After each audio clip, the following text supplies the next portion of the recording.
Hello, everyone, and welcome to The Circle Opens, a podcast devoted to the works of Stephen King. Need an affordable source for Stephen King books, movies, collectibles, and more? Make sure to visit Secondhand Bookery at secondhandbookery.etsy.com. Listeners of this podcast can use the coupon code TheCircle for 20% off their order anytime, and there's always free shipping to the United States. That's Secondhand Bookery at secondhandbookery.etsy.com.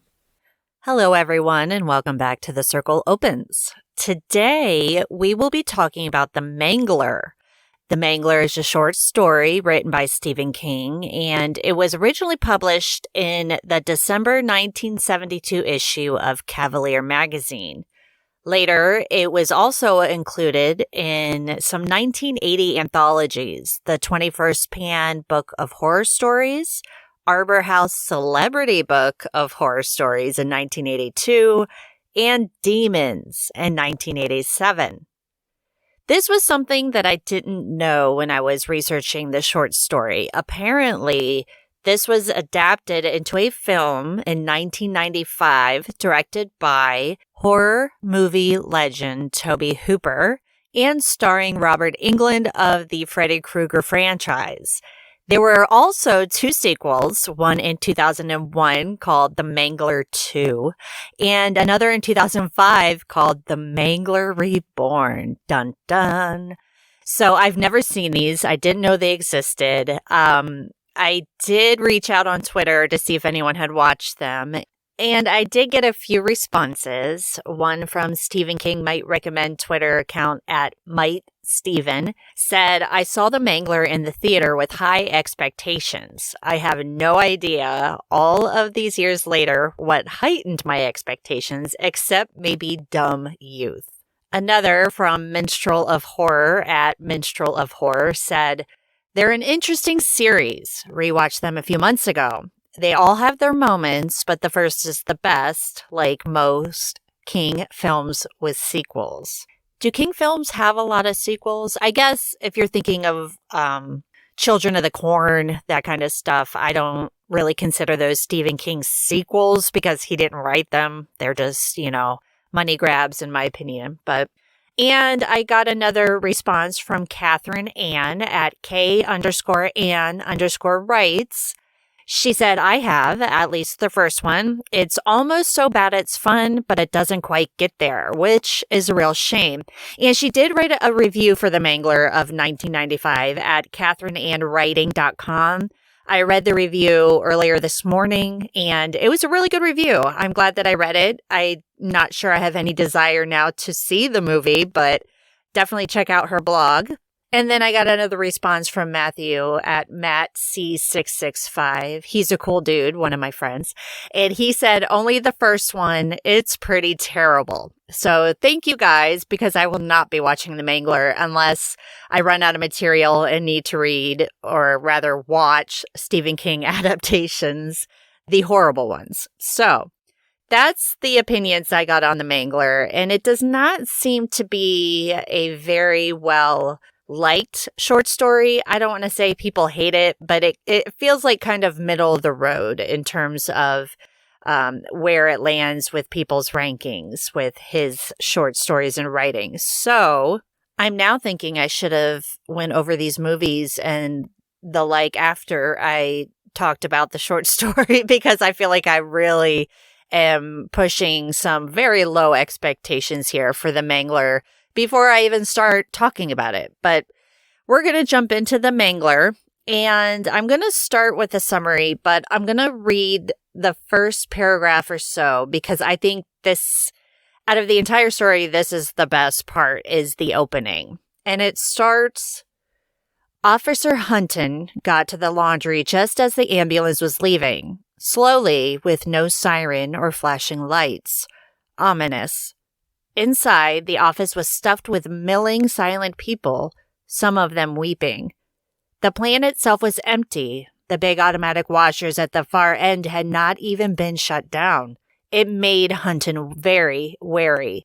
The crowd should be at the scene of the accident, not in the office. It was the way things worked. The human animal had a built-in urge to view the remains. A very bad one, then. Hunton felt his stomach tightened, as it always did when the accident was very bad. 14 years of cleaning human litter from highways and streets and the sidewalks at the bases of very tall buildings had not been able to erase that little hitch in the belly, as if something evil had clotted there. John Hunton, the officer, speaks to the foreman, Mr. Stanner. Mrs. Frawley, an employee, had died. He leads Hunton reluctantly to the machine, a Hadley-Watson Model 6 speed ironer and folder. The people who worked there called it the Mangler. Hunton takes a long look at what is before him and does something he had never done in 14 years as a police officer. He vomits. Later that evening, he's speaking to a friend of his at home, Mark Jackson. He's describing the accident that he saw today. A woman named Adele Frawley got caught in the machine. Jackson isn't sure how that happened. The speed ironers have safety bars. Even if a woman gets a hand under it, the bar snaps up and stops the machine. Of course, that's how Jackson remembers it, and Hunton agrees because it's a state law. But somehow, it still happened. The Hadley-Watson speed ironer is described as a long rectangular box in shape, 30 feet by 6. At the feeder end, a moving canvas belt moved under the safety bar, up at a slight angle and then down. The belt carried the damp-dried, wrinkled sheets in continuous cycle over and under 16 huge, revolving cylinders that made up the main body of the machine. Over 8 and under 8, pressed between them like thin ham between layers of superheated bread. Steam heat in the cylinders could be adjusted up to 300 degrees for maximum drying. The pressure on the sheets that rode the moving canvas belt was set at 800 pounds per square foot to get out every wrinkle. And Mrs. Frawley somehow had been caught and dragged in. The steel asbestos-jacketed pressing cylinders had been as red as barn paint, and the rising steam from the machine had carried the sickening stench of hot blood. Bits of her white blouse and blue slacks, even ripped segments of her bra and panties, had been torn free and ejected from the machine's far end 30 feet down, the bigger sections of cloth folded with grotesque and blood-stained neatness by the automatic folder. But not even that was the worst. The machine had tried to fold her, and she'd been taken out of the building in a basket. Clearly something was wrong with the machine, and if the owner had cut corners, he would be going to jail. Hunton thinks it's likely, given what he had seen, but after 6 state inspectors went over it, they found the machine itself to be clean, without a thing out of place. Hunton tries to find some way to explain it, but according to one inspector, the only way it could have conceivably happened was if Mrs. Frawley fell into the machine from above, but eyewitnesses put her on the ground. Hunton describes this as an impossible accident. The inspector admits to Hunton that he's inspected over a dozen speed ironers in the last 5 years. Some machines are incredibly bad shape, but they're just machines. This particular machine, however, it's a spook. If he'd found even one thing out of whack, one technicality, he would have ordered it shut down. And then he tells Hunton about something that happened 2 years ago in Milton. A man had an old icebox in his backyard. A woman called to say her dog had been caught in it and suffocated. The man, sorry for the dog, had to get rid of the icebox, so he took it in his pickup truck to the dump the next morning. That same afternoon, a woman in the neighborhood reported her son missing.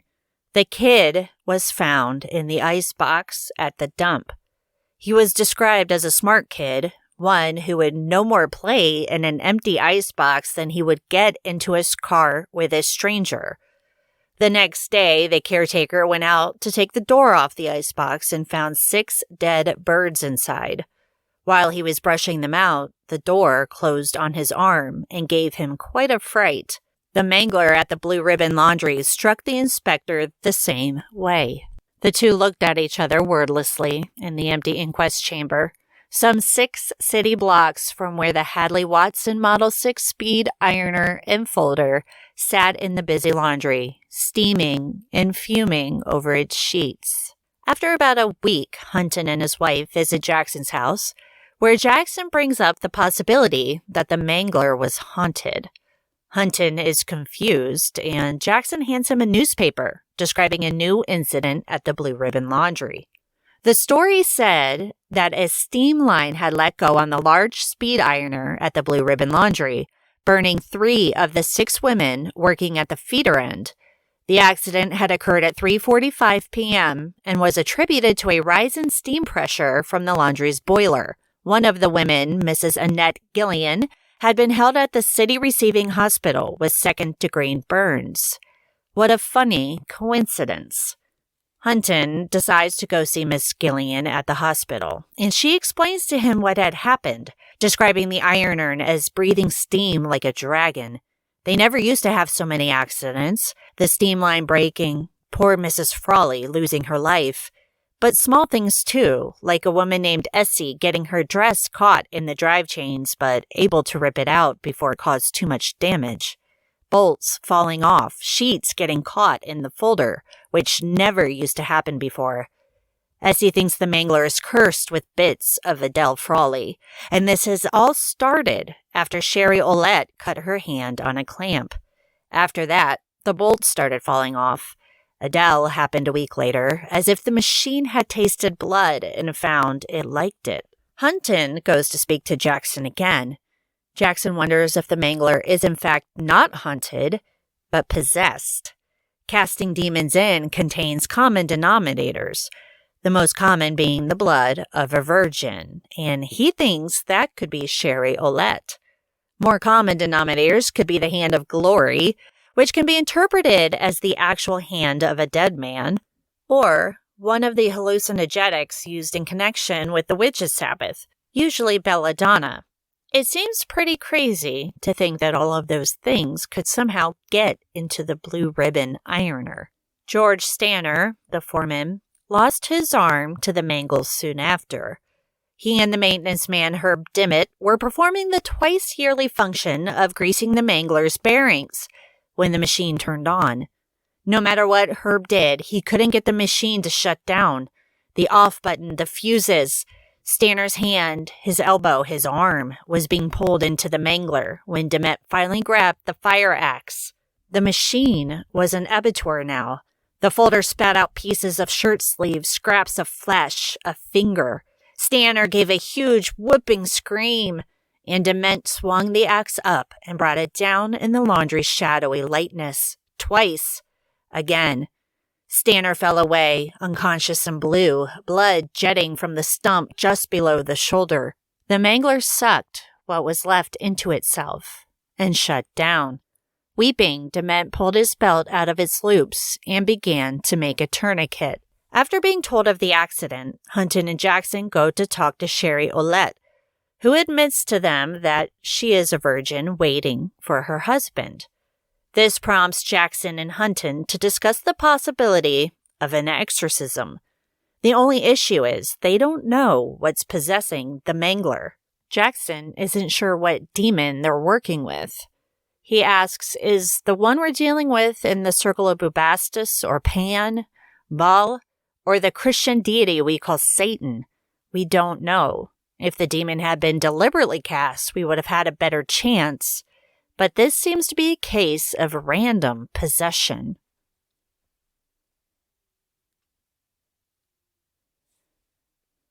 Jackson explains that the rites of exorcism are horribly dangerous, and they need to take it seriously. They could make a mistake and destroy themselves. The demon is caught in the machinery, but give it a chance and it could get out. And it likes to kill. This is when Jackson and Hunton try to work out exactly what kind of demon they're working with. Obviously, Sherry's virgin blood was part of this dark magic recipe. Horse's hoof? Well, gelatin is made from horse's hoof, and Jell-O was found under the ironer's sheet platform on the day Frawley died. Bat's blood?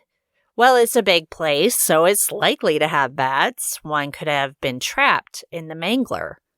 They rule out the Hand of Glory, because obviously no one had dropped a hand into the ironer before Frawley's death, and belladonna was not indigenous to the area. Graveyard dirt would have to be a huge coincidence, since the nearest cemetery was 5 miles away. Given the primary and secondary elements they know about, Jackson is convinced the demon is pretty much Bush League. It's going to slink away like a neighborhood bully. Hunton just wants to be sure it's nothing worse, but Jackson is confident. The Hand of Glory would have been really bad juju. Holy water wouldn't have stopped it. A demon caught up in conjunction with the Hand of Glory could eat a stack of Bibles for breakfast. We would be in bad shape messing with something like that at all. Better to pull the goddamn thing apart. It seems like everything fits well enough, and they're ready to perform this exorcism. Unfortunately, the two men don't know that Adele Frawley had been taking a tablet for her heartburn. Shortly before Sherry Olette cut her hand, Frawley had dropped an entire box of the tablets into the Mangler by accident, and those tablets contained a chemical derivative of belladonna, known quaintly in some European countries as the Hand of Glory. There was a ghastly burping noise in the spectral silence of the blue ribbon laundry. A bat fluttered madly for its hole in the insulation above the dryers, where it had roosted, wrapping wings around its blind face.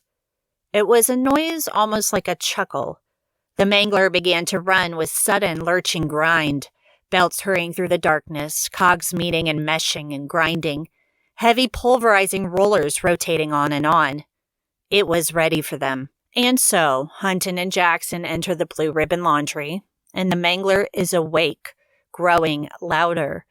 Jackson begins to read while Hunton sprinkles the machine with holy water. They're both scared, but determined to go through with the exorcism. Hunton is scared that they may be wrong about the Hand of Glory, but Jackson is convinced that they're not, and so they begin.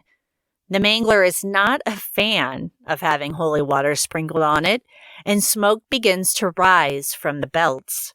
He began to read again, his voice rising over the sound of the machinery. He pointed to Hunton again, and Hunton sprinkled some of the host.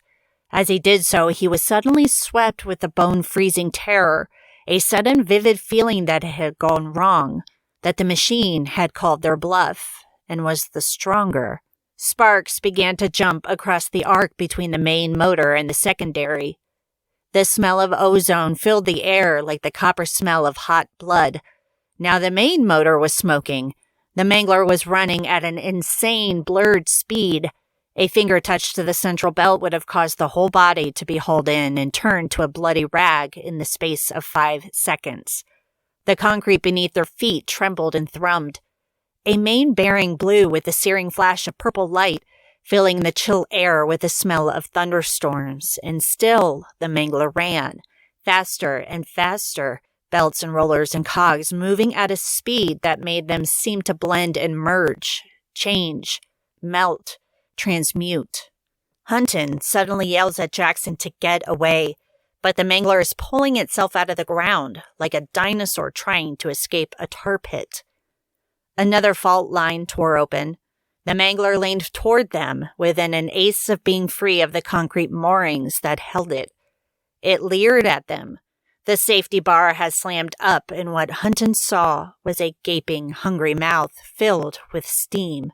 Jackson and Hunton turn to run, and the Mangler follows when Jackson stumbles and falls. It stood over Jackson, who lay on his back, staring up in a silent rictus of terror. The perfect sacrifice. Hunton had only a confused impression of something black and moving that bulked to a tremendous height above them both, something with glaring electric eyes the size of footballs, an open mouth with a moving canvas tongue. He ran. Jackson's dying scream followed him. The inspector that Hunton had spoken to before, Roger Martin, answers his door to find Hunton there. There was blood oozing from the cut on his cheek. his face splattered with dirty gray specks of powdered cement. His hair had gone dead white. He explains that Jackson is dead and the Mangler, it might get out. Martin picks up his phone, hoping that Hunton came soon enough. There was a faint, swelling noise from the east of the house, the way that Hunton had come. A steady, grinding clatter growing louder. The living room window stood half open, and now Martin caught a dark smell on the breeze, an odor of ozone or blood. He stood with his hand on the useless telephone as it grew louder, gnashing and fuming. Something in the streets that was hot and steaming. The blood stench filled the room. His hand dropped from the telephone. It was already out. So, the Mangler. This story was okay. I certainly get the idea behind it, and it's not the only story that King has written about machinery and inanimate objects coming to life. I think I read somewhere that King once worked for an industrial laundry before he found success in writing, so maybe that helped inspire the story the same way his job at a textile mill inspired Graveyard Shift. It's definitely creepy and very gruesome, but I sort of disconnected from the story as soon as it ventured into demonic possession. Well, okay, maybe not even then, but when Hunton, a police officer, seems to fall pretty fast into thinking it could be demonic possession, and this... He did remind me a little of Fox Mulder from The X-Files, just this desperate desire to believe without any question. There's really no proof, just this speculation from his friend who's not a police officer. And when Jackson was describing the black arts ingredients, horse's hoof suddenly becomes jello. A bat could live in the building somewhere and could fall into the Mangler.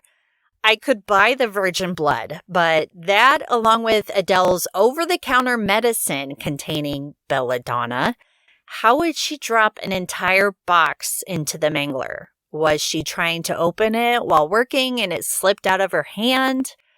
I don't know. It's just a lot of specific things that were needed and it received, all within this one machine. Horse hooves, bat's blood, virgin blood, belladonna, hand of glory. Just really huge coincidences to make this work, and they just somehow know it. They just know this is what they're dealing with. Obviously, they got the hand of glory wrong, which doomed them at the end, but why would they think to try and exercise this on their own? Did they not think to approach a priest or a holy man? Has Jackson done this before? He obviously knows quite a bit about it. He knows it's dangerous. He knows what to do, what to say. Yet they don't have all the answers about what's happened in Blue Ribbon. Sure, they know about the jello, Sherry's blood, blah, blah, blah, blah. And they just plain old guess about the bat. So they assume that the hand of glory isn't anything to worry about because no dead man's hands were dropped into the machine and belladonna was indigenous to the area. They just assume this is random possession. Maybe somebody worked at the laundry who is calling forth a demon. Maybe they did drop a dead man's hand into the Mangler.